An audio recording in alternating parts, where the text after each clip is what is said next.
Some people might say coffee doesn't need chocolate, but you're not some people. You're a dreamer. You see the possibilities of chocolate and caramel flavors swirling together with cold brew, topped with velvety chocolate cold foam and cocoa caramel crumbles. That imagination can only be rewarded with Dunkin's new caramel chocolate cold brew. It's a cold brew dream come true. America runs on Dunkin'. Price and participation may vary. Limited time offer. Terms apply.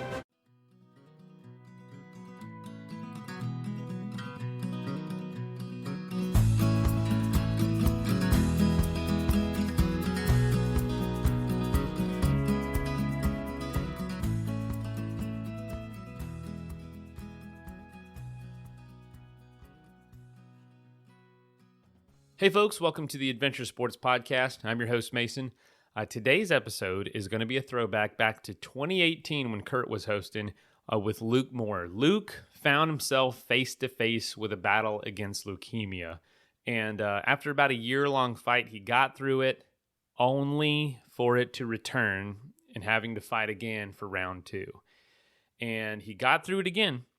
And to celebrate him getting through the second round of chemo and second round of fighting cancer, he decided to do something that he's always wanted to do, the John Muir Trail, 200 miles in the Sierra Nevadas of California. It is, the John Muir Trail, it's a legendary trail. It's very difficult to get a permit on this now, but it is a breathtaking, spectacular 1 to 3 week adventure that people do.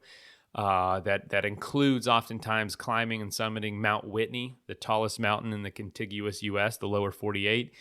And, we see this. And by the way, this was Luke's first backpacking trip. It wasn't like he did this before. He went all out. And what's so cool is, we hear this a lot on the show. We've had some episodes recently with Phil Decker.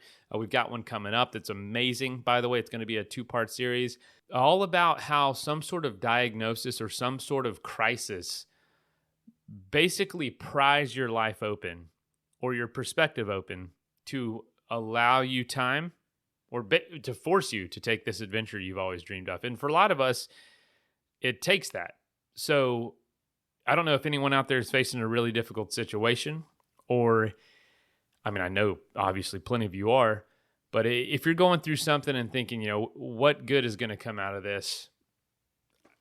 Maybe look at it that way. Like, I don't want to undermine what you might be going through, but I recently heard a story about one of the most famous photographers, outdoor photographers in my area, very well-known person, Clyde Butcher, how his entire career started because of a horrible tragedy. I'm not going to get into the details because I hope to have him as a guest one day on the show, but I've just been seeing this story more and more and more of people who turn, it's not even lemons to lemonade because that's making light of it. It's turning the worst things you could imagine into the best things you could imagine. It's pretty powerful. And it gives me hope that if, whatever's down the line for me, whatever life may bring, we've got hundreds of examples through interviews on this show of people taking the worst situation and making it an adventure that they're proud of the rest of their life, that influences other people,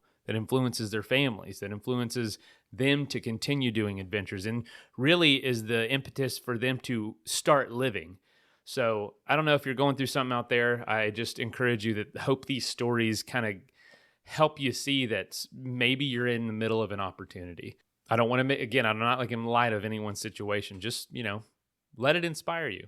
Before we dive in, though, I know this has already been a while, a long intro. I just got back from taking co-guiding a trip of 31 people down some rivers here in Florida, and it was, when I say it was one of the coolest trips I've ever done, it was one of the coolest trips I've ever done. And I've done a lot of trips. This was 2 days, 2 nights on a river, and it's free. Actually, we charge $20, $10 for camping and $10 for kind of the group meals that we cooked.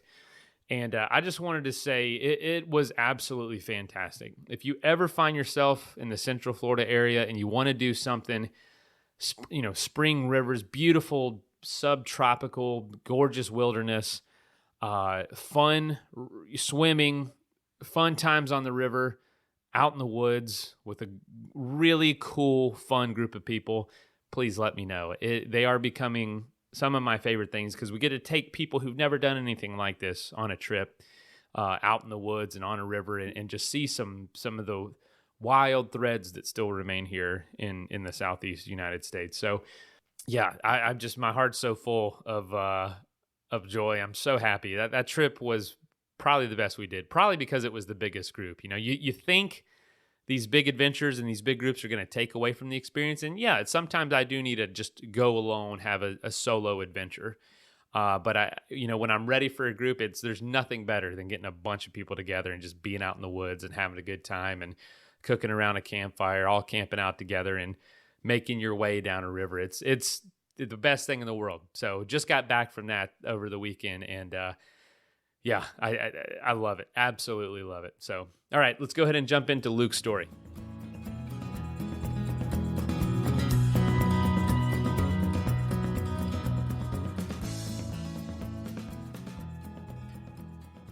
Hey, thanks for listening in today. I've got a great show for you. I have Luke Moore on the line, and Luke contacted us with an amazing story that he's going to share today. Luke had to fight leukemia, came down with cancer, and went through years of struggles with that. But coming out the other side of it, he wanted a major challenge, and he ended up hiking the John Muir Trail. And we've not done a show about the John Muir Trail, and I love the inspiration that Luke has for us today on overcoming and chasing after those dreams. So Luke lives in Iowa, and he is here to tell us all about the John Muir Trail. Luke, welcome to the program. Thanks a lot. I appreciate it. Happy to be here. Yeah, man, we appreciate it. I think I want to start with hearing about just a little bit about your battle with cancer. Man, what a scary, scary thing to go through. And if you're willing to share a little bit about that, just a little bit of where you were in life and how you found out about it and what transpired, I think that would be a really good way to kind of give the backstory for what we're getting ready to talk about. Absolutely. I was 25, enrolled at University of Northern Iowa, just doing the whole school thing in there for electronic media, video stuff. And I was just super sick for a long time. I just kept getting fed antibiotics, and I was at work. I worked for a heavy machinery company, servicing equipment, and I passed out on the workbench, and the manager came in, and I was like, oh man, I better get up because this guy's going to be mad at me. And then he told me to go straight to the hospital, or he's taking me. So that was how I finally knew something was probably wrong, if he didn't get mad and was more caring. So I went to the hospital, and they kind of found out right there, sitting in a room with my girlfriend, wife now, that they thought I had cancer, which it still gets hard to talk about. But so we found out then, and my parents came up, and we started that battle, which was kind of a relief in itself because I'd been so sick, and we finally knew now what it was, and we could go after it and try, get everything fixed back up. So did that for a year. Then it was 7 days a week, 24 hours a day. I think I had 5 or 6 treatments where you're hooked up to chemo. Take it wherever you go. It's for 7 days a week, 24 hours a day. You live with it, eat with it, shower with it. Wow. So did that about 6 times, and then it's the whole overall took about a year. Throughout that time, I've loved Colorado forever. I started skiing there when I was 4 years old. Always wanted to live in the mountains, and we got done with that. And I said, "This is like, let's go. Let's move to mountains." So we moved out to Steamboat Springs, Colorado, for a year. My wife interned. I pretty much celebrated that I was alive. Right. Fly fished and snowboarded every day I could. So I love the Yampa too. Oh yeah. And yeah, then, so that was that far. I can keep going because it ended up, the good story kind of came to an end again. We found out in Colorado that we were going to be expecting a little baby girl. So we decided we better kind of get our adult life together, and we moved back to Iowa. And I started working for the family business again there, and Amanda was trying to figure out what she was going to do for her career. We went up to Rochester, Minnesota for a checkup. We had a weekend planned for camping and fly fishing. It stopped in real quick, and I was like, this thing's going to be in and out. I felt great. I've been in the mountains for the last year, hiking, biking, fishing. I mean, doing everything but working. So I was feeling good, mentally good, everything good. And the doctor came in, and she was tears in her eyes, crying. And I remember at that moment, I was like, oh, I felt bad for her. I was like, oh man, hopefully, she's all right. And then like it hit me with a ton of bricks. I was like, this is not her, this is me. Wow. So we left, and called my parents on the way home, made that phone call. And so, I was sick again, and my wife was pregnant, or girlfriend at the time, wife now, sorry. So we went back to the campground and let all that soak in for a bit, made some phone calls, and just tried to get ready for round 2. Oh, that sounds so tough. And so was round 2 like round 1? No, round 2, I didn't know if I was going to make it through that one. The stem cell was real, not stem cell. The prep was rough on me. A lot of radiation, a lot of chemo. I went in there probably about 173 pounds. Was never a very big guy, but I came out of there just at 105, so 110 tops. It beat me down real bad, and then the stem cell side effects with the GVHD, the graft versus host disease, was extremely brutal on me. I don't make any tears anymore. I can do everything physically and crying, but I can't produce tears. Wow. And scarring around joints, and if I fell on the ground, I wouldn't even be able to get up. It was nothing bent. My wrist didn't bend. My knee didn't bend. Nothing would work. That was one hot mess. So let's just unpack this a little bit so the listeners understand. So the way to fight against leukemia sometimes is what you had to do is a stem cell replacement transplant. So they essentially blast your own stem cells throughout your body, right? They try to wipe out the cancerous ones, and then they give you new ones, and it's supposed to rebuild. Am I right? Right. Yep. So they'll kill off. They blast you. They kill off all of the good, or the bad cells. Well, it kills actually all the cells because your immune system goes to 0. So infects your high risk for infection or of getting extremely ill if you get an infection because your body has nothing to fight it. So then they replace my bone marrow with a bone marrow donor. And that's as simple as a bag of what looks like kind of diluted blood was what mine looked like. It's kind of pink, and it's literally a drip blood infusion, and a nurse sits there with you to monitor it because it can kind of go either way at that point.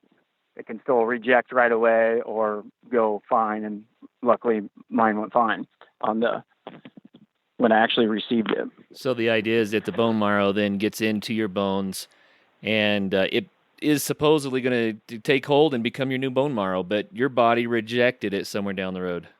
Yeah, it started rejecting it, and actually rejection is good, I was told.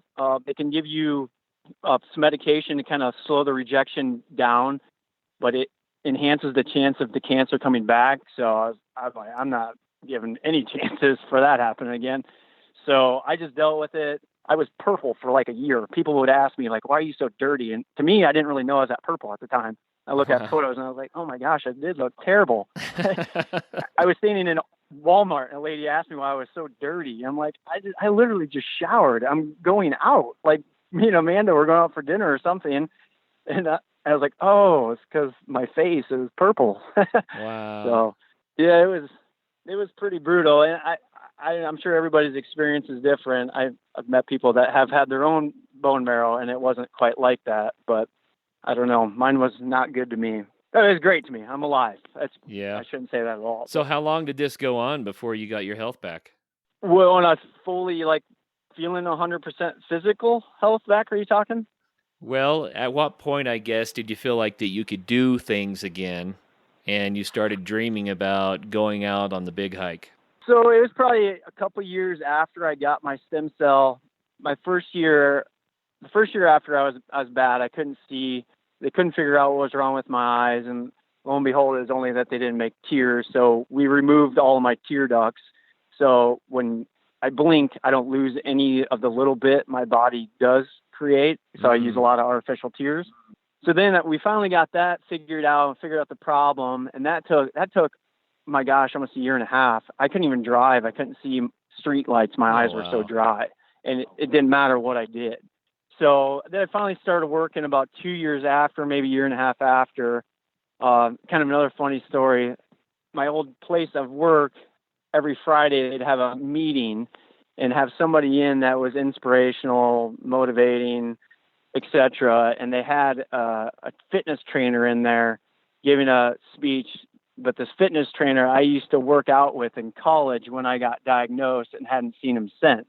So that was pretty cool. He didn't even recognize me. I was in such bad shape. And I went up to him, I was like, Armin. He said, who the are you? I was like, then I told him, he goes, oh my God, I thought you were dead. I was like, not yet. But yeah, so then he owns a CrossFit gym, and I won't get into the whole CrossFit stuff, but that literally saved my life doing CrossFit. So that's when I started 2 years after. Probably wasn't until about 4 years after that I was really starting to feel like I was getting some muscle back and becoming the old me physically. So, and now I'm in the best shape I've ever been in my entire life. Wow. So how long do you think you've been back? Say it that way.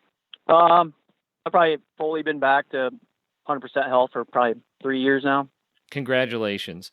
You know, it's such a tragedy when someone has to go through such a chronic illness like that. And, you know, you give us the bullet points and we can kind of imagine, oh, that must have been tough. But I know it was, you know, exponentially worse than we imagined it was. And, man, I'm sorry you had to go through all that. That's just tough. Yep. But there's no saying no. You just got to go through it. So then you set your sights on the John Muir Trail. And what led you to think about doing that? It was a buddy of mine that I've known my entire life. Me and him actually hiked it. His name's Michael. He started working with Above and Beyond Cancer. It's a group in Iowa that they take these cancer survivors on journeys. They summited Mount Kilimanjaro last summer. I mean, They do amazing stuff. And I've done some trips. Yeah, I've done some trips with them. He introduced me to them. So I'd been listening to some podcasts. Yours was a big one, and a couple other outdoor ones were kind of all over the board. People backpacking, just being outdoors, doing some pretty cool stuff. And then Michael had hiked to the base camp of Mount Everest, and so he was kind of fully into backpacking. And I mentioned something to him that I wanted to. Said, hey, let's do a trip. Kind of feeling like I needed to get back a few parts of me that maybe had been taken away through the beatdown I had received from the hospital. So we kind of talked back and forth, and he sent some info over on the GMT, and I started looking at photos and kind of reading reviews, and I was like, wow, if we can get the permits, let's do it. So he started filing for permits. I did too, and faxing them in, and lo and behold, we got them. So I was actually down in Virginia for a wedding, and then flew out early Sunday morning out to California, and we met up and took a train up north there. I think it was Merced. I'm kind of forgetting names, but made it to Yosemite and was riding that bus in, looking at those granite walls. I was like, oh my gosh, what did I get myself into? So, I've never seen anything like that. That was pretty beautiful. So that's how it began. Wow. Well, at this point, let's share just a little bit about the John Muir Trail for the listeners so they know what we're getting ready to talk about here. Absolutely. I looked up some of the stats on it. I've not done the John Muir Trail. I've read a lot of the stuff that John Muir wrote. I've also looked at tons of Ansel Adams photographs, which is also a part of the John Muir Trail. But I have never been on it. I have been to Yosemite and Sequoia, and that's also a part of the John Muir Trail. I mean, what trail in the United States goes through some of the most amazing land in the whole nation? you know? So it's 215 miles long, starts in Yosemite, and then it goes through Ansel Adams Wilderness, then it goes through Sequoia National Park, and then Kings Canyon, and it ends on top of the highest mountain in the lower 48, Mount Whitney. And so, man, what an amazing trip. 215 miles. Now, you said earlier that you were thinking maybe it would be a 3 or 4 or 5 day trip, but how long did this take? That took us 18 days. 18 days. So you roll into Yosemite and you're like, uh-oh. I rolled into Yosemite looking as Iowan as you possibly could look, with the white face, all the new gear. Everybody's like, "Oh no, what's this kid going to do?" Yeah, it was pretty intimidating. Actually arriving, picking up permits, listening to the park rangers about bears, and I was like, I have never in my life camped around a bear. So my biggest fear. Yeah, I don't know why I was always afraid of it, but I definitely was always nervous of bears. Yeah. You know what? Bears, the stories that Hollywood has put out about bears, which are not even true, fictitious, but Yeah, bears have captured the fearful imaginings, I think, of Americans for generations. And what we find out is that bears aren't nearly as dangerous as they're made out to be, but they're still really big, intelligent, powerful mammals with long claws. So, you have to exactly. you have to know what you're doing, right?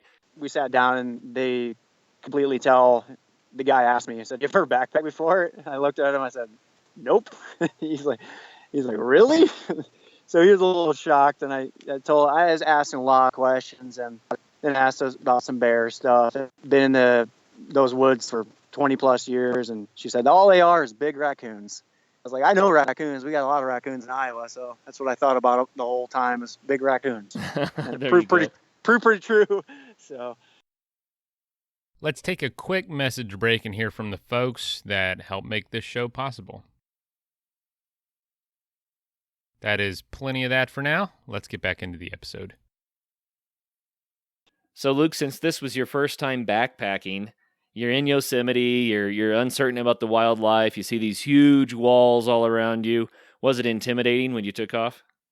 yeah, oh yeah, absolutely. And then the rattlesnake that went by my tent the night before, or the day before, didn't help. I didn't even know there was rattlesnakes. Wow. Well, that's a first. Yeah, it was. So yeah, it was that first day. I didn't know what I should be doing. We were carrying way too much food, way too much water. It was a brutal first day, but it was the most amazing thing I'd ever seen. Walking up to that first fall and just looking over the valley, that was pretty amazing. I'll never forget that, ever. I'll never forget that trip, but that was a pretty cool moment. So was that the moment when you kind of said, okay, I think I can do this? Yeah, there was a lot of uncertainty day one. I mean, I shouldn't say a lot, but I was still trying to figure things out. I was still trying to kind of calm down a little bit. I was getting anxiety a little bit of, this is going to be pretty intense. And then I was getting pretty gassed because we were way overpacked. So that first day was brutal. I told my buddy Michael I was hiking with that next morning, I said, had there been a bus stop, I would have been on it. But luckily there wasn't, because it got a lot better as we went. So Wow. So I want to hear just kind of a rundown of how the trail went. But before we do, you mentioned you're overpacked. So if you were to do the trip again now, what would you leave home? Well, we packed little fishing gear and whatnot. That actually met some amazing trail people. They sent it back to my house for me. We carried way too much food for the first 2 days. I didn't know you could resupply in Tuolumne Meadows. The second day, I had food for 9 days. The water, we carried way too much water all the time.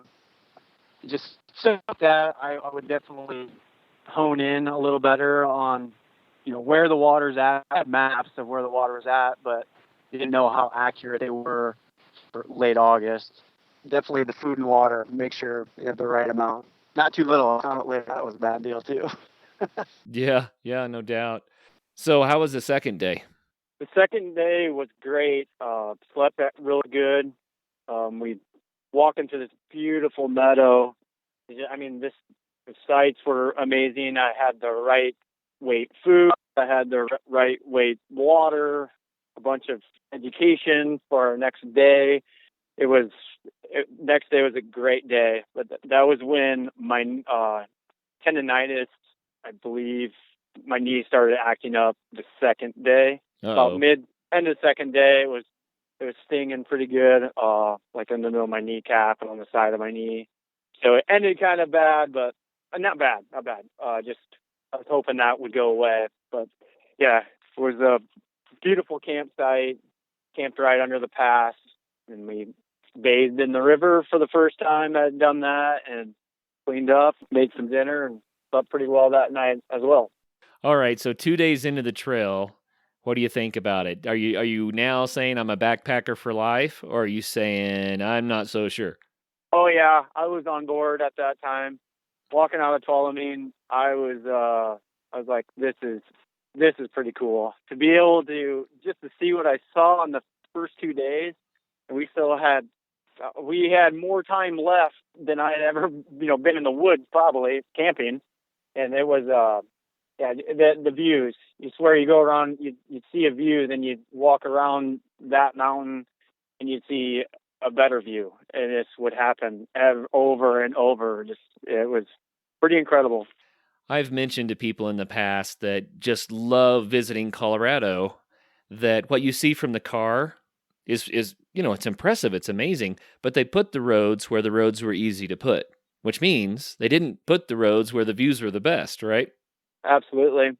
To get out there, I mean, to get off, I shouldn't say the beaten path because the JMT is pretty popular, but to get out there where there isn't cars, the only thing you see is an airplane, and see those views that are hidden out there in the mountains is pretty life-changing thing. It kind of instills in you, and for me, now I have to keep seeing stuff like that. You know what I really love about visiting with you about this is that we're getting the perspective of someone who just started doing it. And I think that's so fresh and so refreshing, I think this is awesome. And that's really what it's like. When you go backpacking for the first time, you go to a great destination, you take off. I mean, it's kind of like, oh, this is hard work. I'm not sure if I did this right and all that kind of stuff. But then pretty soon it turns into, I have never experienced anything like this in my life. This is amazing. Yep, absolutely. I was very nervous doing it. And like I said, I've been outside, I've camped a lot, but it goes a little bit with it. But I'm not saying anybody should just go out and climb Everest on their first day of thought. But at some point, you got to go. You can just talk and prep, but at some point, you actually got to go do it if you're ever going to actually sleep in the woods or see those beautiful destinations, not by car. Yeah, you have to at some point actually do it. Step out the door and do it. Yep. You're 2 days in now. Do you know at this point, are you still in Yosemite or have you hit Ansel Adams Wilderness by now? Oh my goodness. I couldn't even tell you. I'd have to look at my notes to see exactly where we were at. That's pretty bad, but I worries. journaled along the way. Thank goodness, because I go back and I haven't looked at it for about a month or two, but I can sit there and read that journal and it puts me back to the exact place.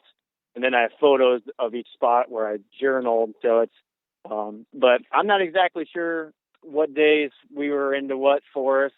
I knew we were there. We'd look at the map and wow, we're in the second national forest we're in. So yeah, they're just artificial boundaries, aren't they? yep. But as you hike, the landscape changes. How about we do this? Tell us about the John Muir Trail, how the landscape changes as you travel through it. Just kind of give us the overview. That would be awesome. Yeah, it's quite incredible. Like leaving Yosemite, just these huge granite walls, and everything's a lot of granite. Trail's a little slippery with sand and granite, and then you get into, I think between after Tuolumne, it gets real sandy. It might have been a day or two after maybe 2 days after Tuolumne, real sandy and desert-like. Yeah, then there's a lot of green spaces. You're getting a lot of water, but a lot of rock. A lot of the desert areas were kind of interesting, where it was just dry. Definitely every With one of the best savings rates in America, banking with Capital One is the easiest decision in the history of decisions. Even easier than choosing Slash to be in your band. Next up for lead guitar. You're in. Cool. Yep, even easier than that. And with no fees or minimums on checking and savings accounts, is it even a decision? That's banking reimagined. What's in your wallet? Terms apply. See CapitalOne.com/bank for details. Capital One N.A. member FDIC. National or every park had its different imaginary line, but definitely a visual of you saw it slowly changing into something else. So when you got to the sequoias, were you hiking through the massive giant trees? Yeah, they were big. I had pictured honestly bigger trees, like because I grew up seeing it on TV where cars are driving through it, but they were monster trees, but none that maybe I guess you could put a smaller car through them, but large trees. And then we walked through an area, I think it was sequoias, where the big they had 150 mile an hour winds come through there earlier the year, or it might have been the year before, and it blew down. I mean, trees and the roots were the size of small houses sticking out of the ground. It was quite incredible to see the power that's out there. And if you had potentially witnessed it, how terrifying that could have been. Oh, man. Yeah. When I visited Sequoia, I was just blown away that my mind couldn't understand what I was looking at. The trees were so big, but they weren't supposed to be that big because I'd never seen anything like that before. You know, your mind tries to tell you that a tree is a given size, but these were so big, you couldn't even understand how big was. I mean, trees as big as skyscrapers, you know? Yeah. And I don't know if that was a part of the park that you got to go through or not, but it sounds like you saw some really big ones, even if it wasn't. Yep, absolutely. There were some large trees, but I don't think they were as large as the one you was describing. Wow. Well, I just love trees, and I love Sequoia because of that. It's just such a beautiful place. What about Kings Canyon? What was that like? It's honestly so hard to differentiate in my mind without looking at my photos of which is which. There isn't a bad spot on that trail. Every place you camp is the most beautiful place you've ever seen in your life. Every lake is incredible. They all change in temperatures. You'd swear you're higher at this one, so it's going to be colder. And I always didn't think that was always the case. I always thought the water was, every river you laid in was different. Every lake you laid in was different.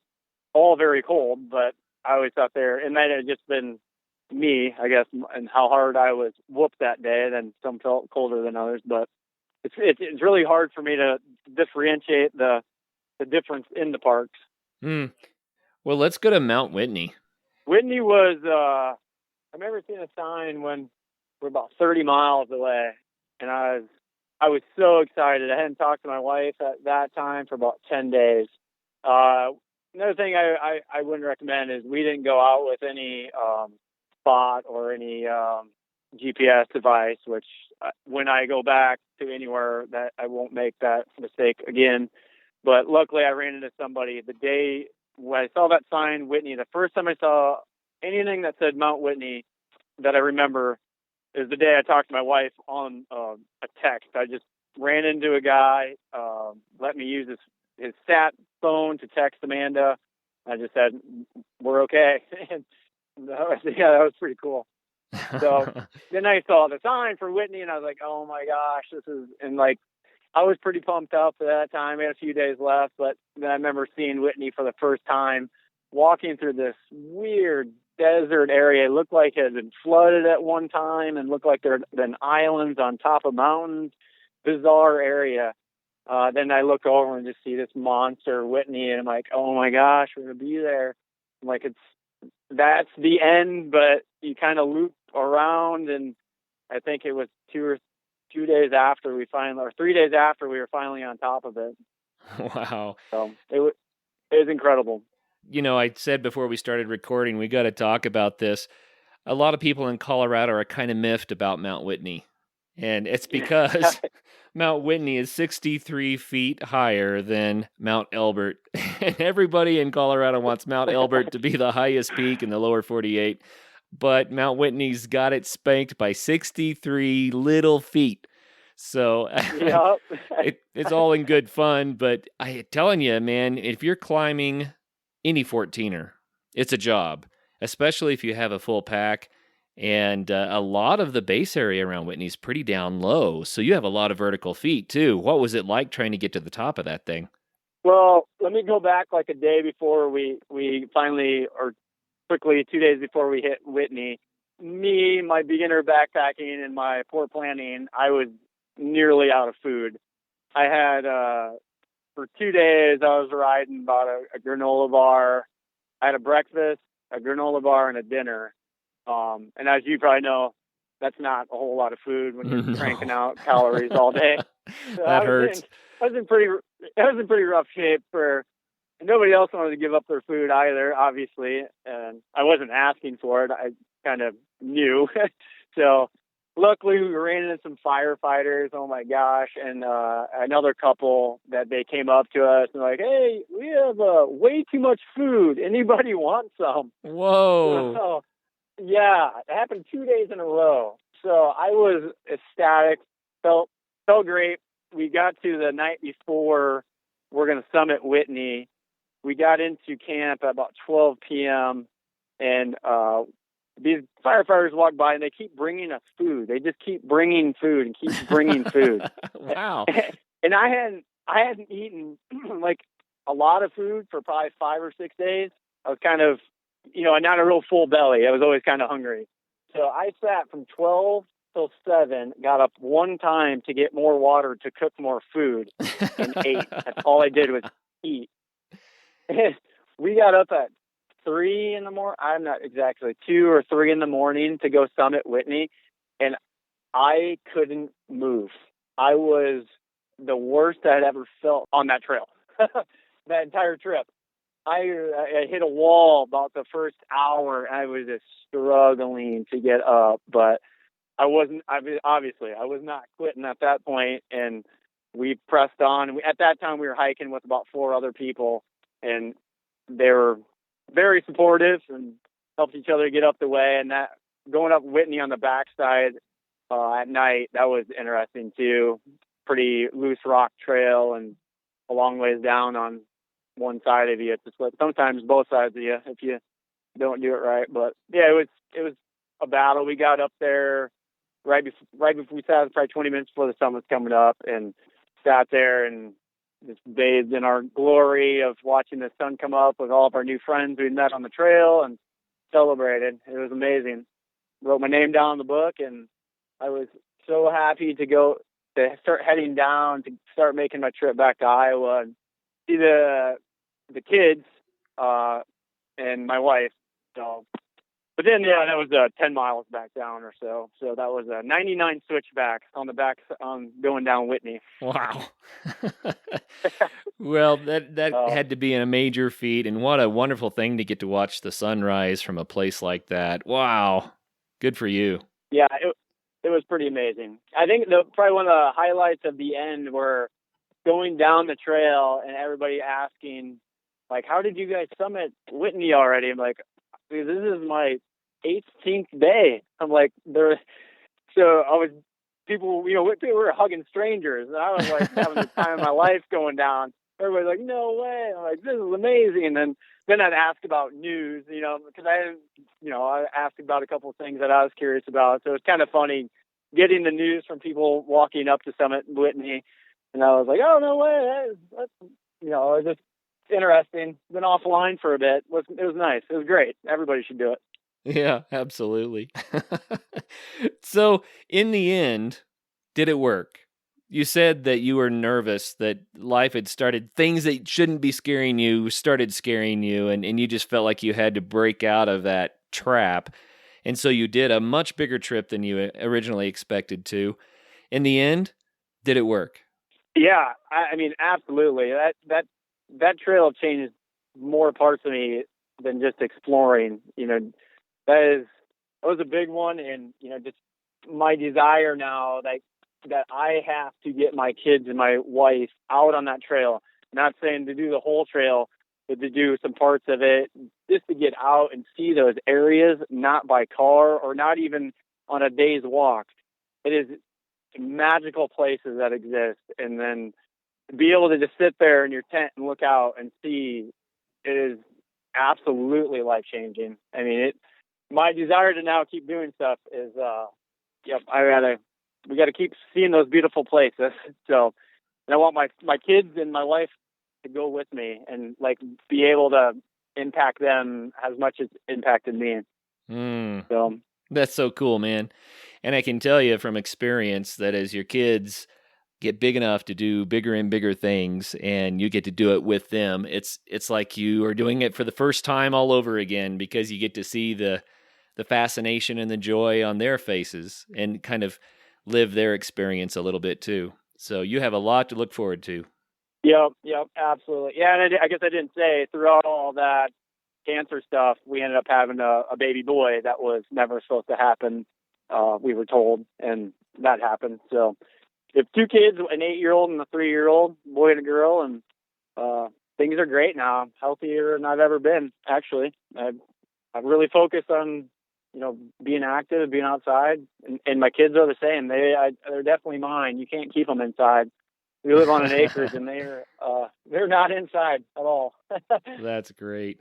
Well, what would you say to someone who just found out that he or she has cancer, that they have that rough row to hoe ahead of them? Any advice? Yeah, I mean, I've spoke to a few people, my age and older, that I've known through friends, and sent some emails, phone calls, and whatnot. It's not the end by any means. I've been through some dark times and kind of wondered, would I ever be able to do anything again? Hence why I wanted to do that trail. It's not the end. Everything that happens to you, you can get back. You can keep moving forward. You can live a healthy life again. You got to keep your head up and surround yourself with good people and move forward. That's it. Have one foot in front of another and don't stop. Man, I love it. That's awesome.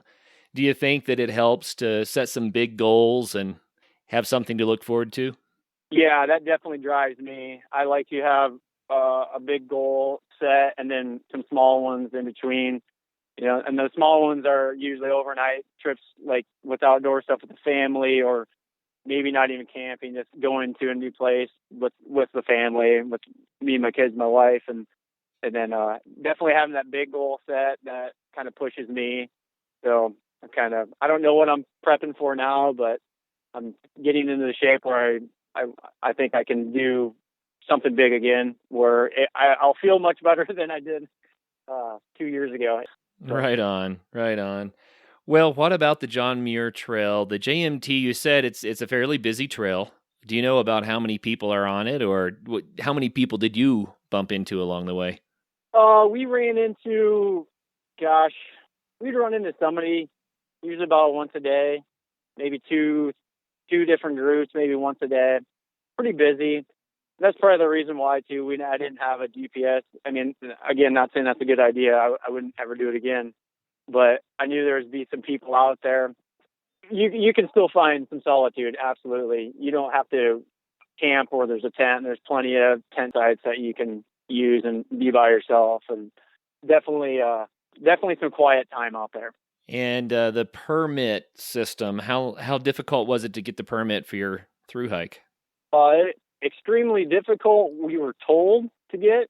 We didn't have much of a problem getting it. We faxed in, each of us maybe 5-6 different times, and then my buddy Michael got them.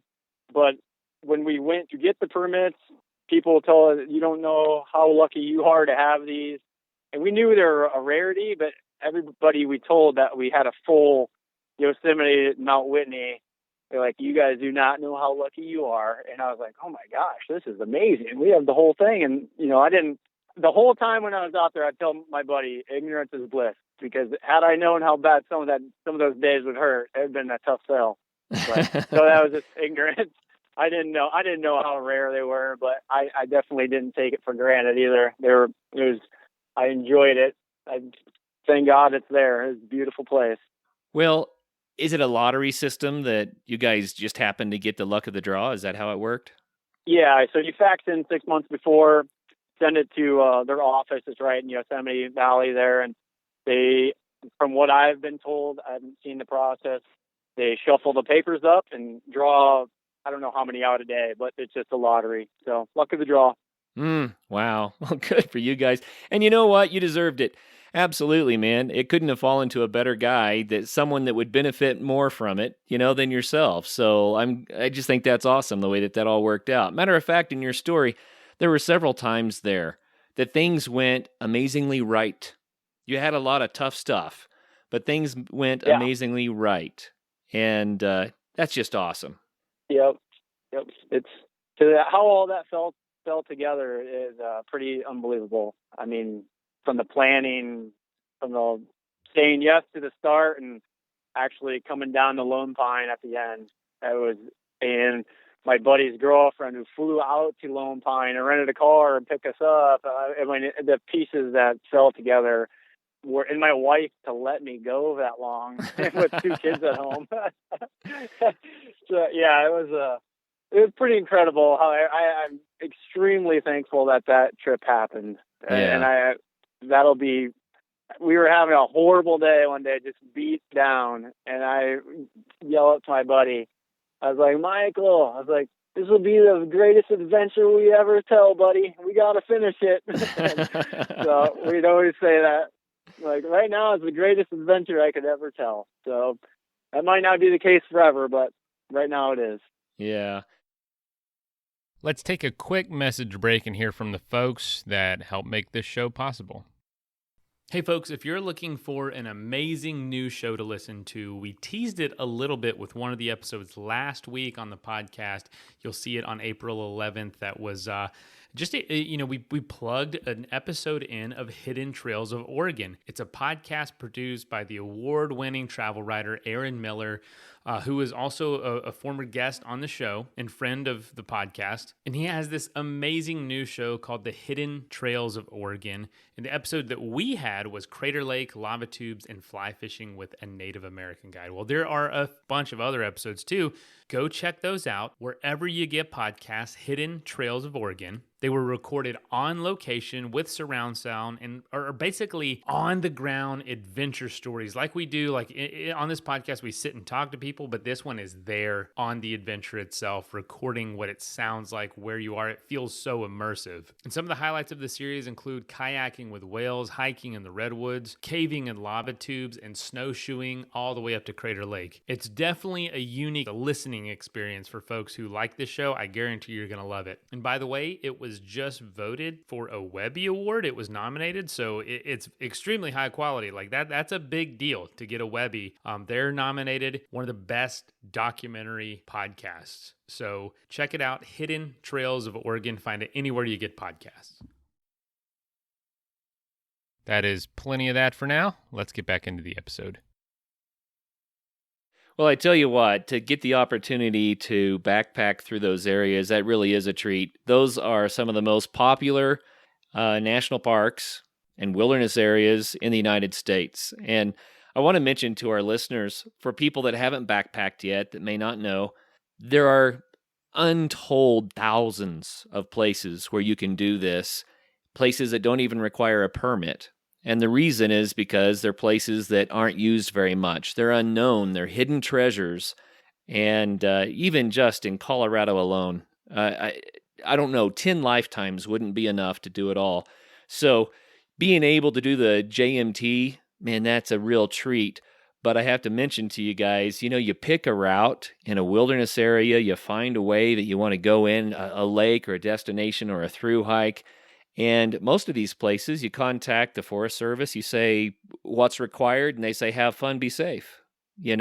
There's a big world out there with amazing things to see and to do. It may not be Sequoia National Park or Yosemite, but you'll see things that are just mind-blowing and beautiful no matter where you go. It's just a matter of being out there. Yep, you got to get out. Very, very cool. At least if it's on your mind, you got to get out there. Would you describe for us an experience on the JMT that was like your best experience or something really good? Oh, the best experience out there. I'd have to say I was nearly exhausted coming up Whitney. I think it was my overindulging for a solid afternoon. And then seeing that hut, I was like, oh my God, we're here. Thank God we're here. And I knew it was a bittersweet moment. I was so happy. I was so happy that I was going to be able to that day talk to my wife and kids on the phone. We did it for 15 days. My knee hurt so bad. Twice I had to get carried to camp down a hill, and we just kept pressing on. I could go into, but to finish it, to get to the top, that was it was amazing. It was about as good as rolling into Yosemite Valley. How excited and nervous and everything else I was. Beginning and end, those were pretty amazing. That's great. And do you have a story about when things went terribly wrong that you'd like to share? Yeah, luckily nothing went like terribly wrong where anybody was risking serious injury. I like I said, I was dealing with a knee issue, and at 9 days we were close to the John Muir Trail Ranch. So we were one day before that, and I had been battling my knee for a few days. It'd be pretty good most of the day, and in the afternoon it'd get real bad. And I laying out on a rock, and this guy comes by, and he was talking to me about campsites, and he said, "How's your day going?" And out there, I kind of learned, like, you literally tell how your day is going, because that person might be able to help you out, or you might be able to help that person out with something. Like my knee has been killing me. He goes, "Oh, come down to my tent a little bit. We got a physical therapist. You can take a look at it." Right on. Oh my gosh, this is amazing. So I go down there, and he gives me an exam. I lay on a rock, and he's feeling my telekinesis and IT band, and he's like, I think some tendonitis there. He goes, I don't think anything's torn. He goes, obviously, it's not an X-ray, but the way it was moving. So I asked him, because I was in some serious pain. I knew I could get out if I had to at the trail ranch. Didn't want to at all, but it was getting pretty bad, and I had a lot of ibuprofen in me trying to, mask it. But I was like, what can happen? He goes, well, really nothing long term. He goes, it'll hurt seriously bad. And he said, don't let this, fool you. It takes a lot of people out for, knee pain. But I decided we got a knee brace at Trail Ranch. So I was pretty bummed at that point. Like, just mentally, I wanted to finish, and, I was hurting pretty bad. And then things kept adding up. I lost a couple things. I lost my bandana, and that was like my life tool, cleaning and shade and everything. I was in rough shape. I remember I did a video log, and I was nearly crying because I just felt terrible. My bandana was gone. Like these little things. But that was at my worst time. That was about right in the middle of the trip, a couple days after the trail ranch. That was my lowest point. I was just sitting by myself in a river, just doing a vlog, pitying myself, having a little pity party. So, but next day I woke up, though, I felt good mentally and everything, and the knee pain would always go away in the morning and come back in the afternoon every day. So it was manageable, and it was pressed on. So. Right on. Well, way to overcome and persevere, man. And what a reward. And the bandana thing, I am with you, dude. People that haven't used a bandana in the woods don't realize how handy that is. I take a bandana. I'll take an extra one with me. I don't ever want to be without a bandana when I'm backpacking. It does so much. Absolutely. I will never backpack again without two. Funny part of the story is I hiked for 3 days. Ask everybody on the trail. I'm literally trying to, money doesn't really mean stuff when you're out there, but I'm trying to buy bandanas off their heads. And I'm like, I will buy that for me. And they're like, no way. You got any food? I'm like, no, I don't have any food. But, so we pressed on for like 3 days. I'm not kidding you. I walk up, and there is a bandana sitting on a rock. The stars aligned. I was smiling. I was oh my gosh, I couldn't believe it. The whole group was like, there's a bandana, Luke. They're like, we don't know where it's been. I'm like, I don't even care where it's been. I'll rinse it and use it. That is so great. That's hilarious. Yeah. So what makes a bandana so good for you? Oh my gosh. I loved, well, I'd clean my face with it, clean up everything, do dishes with it. I mean, I use that thing for everything. I don't know if it's proper for backpacking, but, and the biggest thing I loved it for, I wore a baseball cap. I put it under my baseball cap, real hot days, and I just use it for shade. So it's always kept me shaded. And then I, put it in a river and put it on my head, put my baseball cap back on. I love that thing. I still have the one I found. So that's the new one. Yeah, I'd like sometime to make a list of all the ways that I've used a bandana backpacking. I mean, people are going to laugh that we're talking about a bandana like this, but it is the handiest thing. If you're a backpacker and you haven't taken a bandana with you yet, it's sunscreen. Yeah. It's bug repellent, right? Yeah. You can use it as sunscreen, bug repellent. You can wash dishes with it. You can use it as a hot pad to handle hot things, right? You can use it to do first aid. Right? Yep. You can use it to wash up with. You can use it as air conditioning, like you described. Get the thing wet, tie it around your neck, or put it under your hat. Yep. I mean, it just goes on and on and on. If you have to honk your nose in the middle of the night, you have something right there. Exactly. And for people, it might. I mean, to me, before I went backpacking, I'm like, that sounds like a lot of use for one rag. But when you're out there for that long, dirty is dirty. There isn't like dirtier or dirty. It's just dirty. So yeah, you can wash it and you keep going, right? Yeah, right. I'm like, it was an amazing trip, and I'm extremely thankful that I was able to to be healthy enough to do it and actually end up doing it. Yeah, what a beautiful story, man. You're going through cancer and all of that, and then in the end, you're standing on top of Mount Whitney, watching the sunrise, persevered with tendonitis and all sorts of stuff. It's a good story. Yeah. So what's on the horizon? What kind of adventures are you hoping for in the future? I think I want to do a kayaking adventure this coming summer. We have a nice river that's kind of a Iowa adventure. Just kind of explore, kind of want to kayak from Cedar Falls over to the Mississippi River. About an hour and a half straight drive. So I'm not exactly sure how long that would take me to do. It's kind of one of those up in the air things. Imagine quite a while. But that's kind of, I want to do a kayaking adventure. That sounds like 9 days. Yeah. We got a lot of twists and turns, and the rivers don't move very fast, and it depends on the rain as well. But obviously, But yeah, so that's kind of what I was thinking around there. Not 7 to 10 days, but that's awesome. Probably the next one. Right on. And it's so important, I think, to always have something to reach for, something to look forward to. Keep doing that, man. Keep taking those kids out, get your wife out there, and just celebrate life. It's worth celebrating, Luke. Yeah, absolutely. We did our first backpacking trip in Steamboat this summer, me and my wife, so she loved it. Right on. Yep. Well, hey, man, thank you so much for your time today to share your story with us. It's encouraging to me, and it's going to be inspirational to others. Congrats on beating that cancer stuff and for getting out there and doing it. Absolutely. I appreciate it. And if anybody's listening that's going through it, don't give up. Keep your head up. Keep moving. You posted a bunch of pictures on Facebook, I'll bet, if people want to see some of this. Yeah, absolutely. I think I'm on Facebook, Luke Moore, Cedar Falls, Iowa.